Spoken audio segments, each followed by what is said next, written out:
Section 6. The last epoch in the history of the world. Who will reign? Part 12a. Which reign forms the last epoch in the history of the world? Before we can answer this difficult question, we must look at the Holy Roman Empire and the patriciate. Patricianship, the quality of belonging to a patriciate, began in the ancient world, where cities such as ancient Rome had a social class of patrician families whose members were initially the only people allowed to exercise many political functions.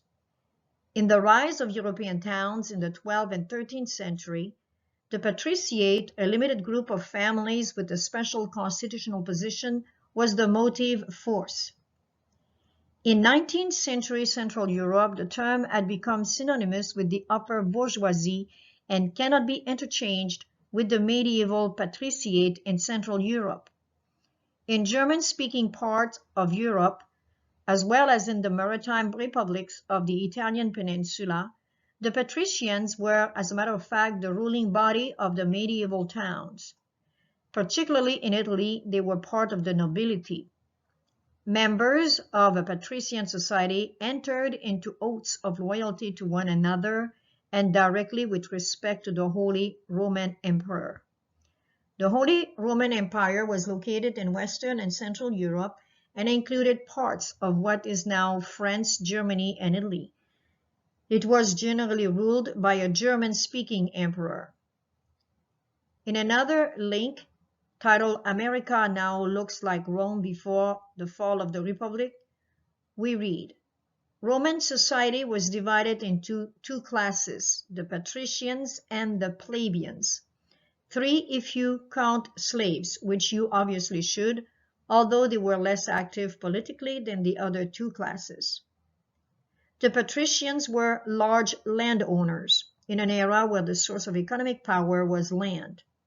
What's more, while much of Italy was in theory public land, in practice, patricians could farm those lands and keep the proceeds as if it were their own property. The fact that the patricians could rely on slave labor to farm this land made it even more profitable for them, even as it squeezed the plebeians out of the jobs they might have had farming. This fundamental equality between a land-owning patrician class and the economically insecure plebeians is the most important thing to keep in mind about the history of the late Roman Republic. Part 12b, which reign forms the last epoch in the history of the world. Continuing with the same article, America Now Looks Like Rome Before the Fall of the Roman Republic, and patriciate. What about the political system? As it is well known, Rome was run by a senate, but the senate was actually made up of patricians. In the late 2nd century BC, decades before Caesar actually rolled around, this crushing inequality gave birth to a political crisis. Two brothers, Tiberius and Gaius Gracchus, tried to implement various reforms to rebalance the inequality, including redistributing land and distributing grain to the Roman poor, but they failed. Because those conflicts were so deeply entrenched, Rome kept lurching from social to political to constitutional crisis year after year, decade after decade, so that by the time a popular strongman came along, the Republic was like a ripe fruit waiting to be plucked. All of which brings us to our current situation in the United States of America. Have you noticed that millions have left the labor force? That people without college degrees are increasingly locked out of the economy? That the globalized meritocratic system rewards a small elite while leaving everybody else behind? The parallels are there, are they not? There may not be grain riots or large land holds, but there is definitely a patrician class and a plebeian class, and they are definitely at loggerheads.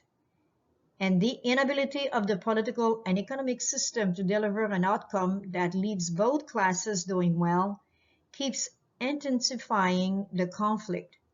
Let us hope we see some genuinely Grecian reforms, and let us hope they work this time, because if not, our children will one day see a Caesar cross the Potomac River and sit in Capitol Hill.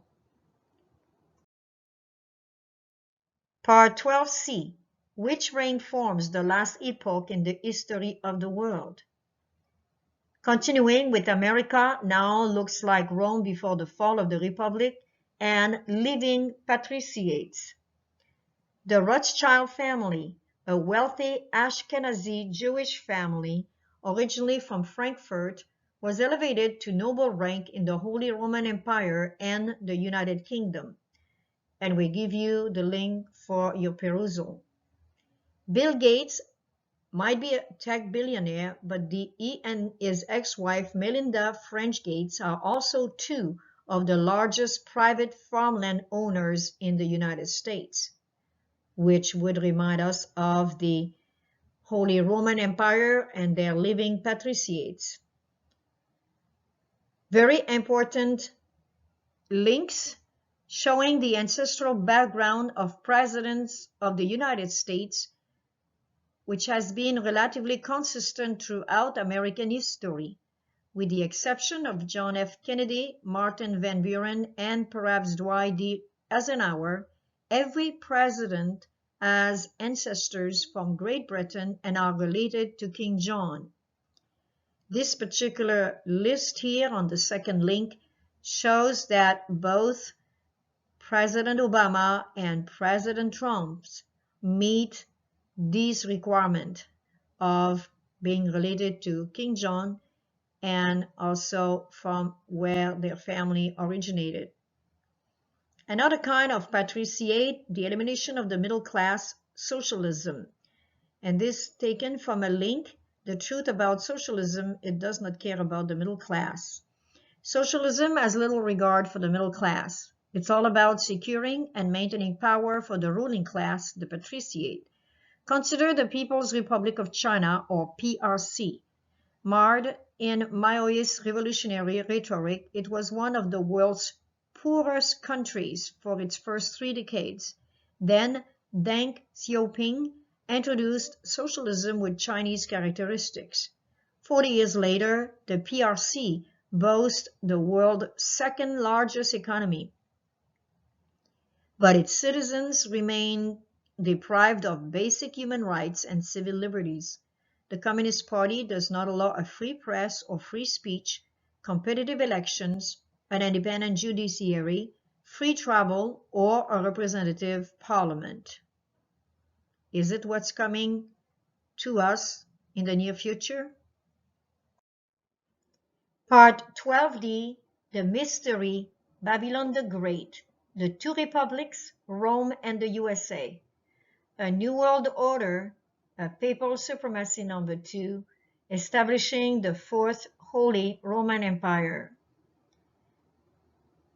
The 2 Republics, page 400, A.T. Jones, edited. The First Republic, the Papal Supremacy number 1, the reign of Constantine the Great, forms one of the epochs in the history of the world. It was the era of the dissolution of the pagan Roman Empire, the commencement, or rather consolidation, of a kind of Eastern despotism, a church and state, with a new capital, Rome, a new patriciate, the Holy Roman Empire I, a new constitution, the Nicene Creed, a new financial system, a new jurisprudence, the Inquisition, and finally a new religion, Roman Catholicism. The epoch thus formed was the epoch of the papacy, and the new religion thus created was the papal religion. Now, using the same text but paraphrased, we read, the Second Republic, the Papal Supremacy number 2, the reign of forms the last epoch in the history of the world. It will be the era of the dissolution of the United States of America's Constitution, the consolidation of a kind of Western despotism, a church and state government, with a new capital, the Capitol Hill, a new patriciate, the Holy Roman Empire #4, a new constitution, the United Nations under the Rome Covenant, a new financial system under the G10, a new jurisprudence, the World Court at the Hague in Netherlands, and finally a new religion, Chrislam, or a different religion, as Pope Francis likes to call it. The epoch thus formed will be the epoch of the image to the papacy, and the new religion, or the different religion thus created, will be still the papal religion. And this will bring about a time of trouble such as never was. Following the study that we have done thus far, you should be able to fill up this line here, at least with a basic answer of what we have seen. And this is very, very important to remember, as we believe this is coming very, very soon, if God's people are ready.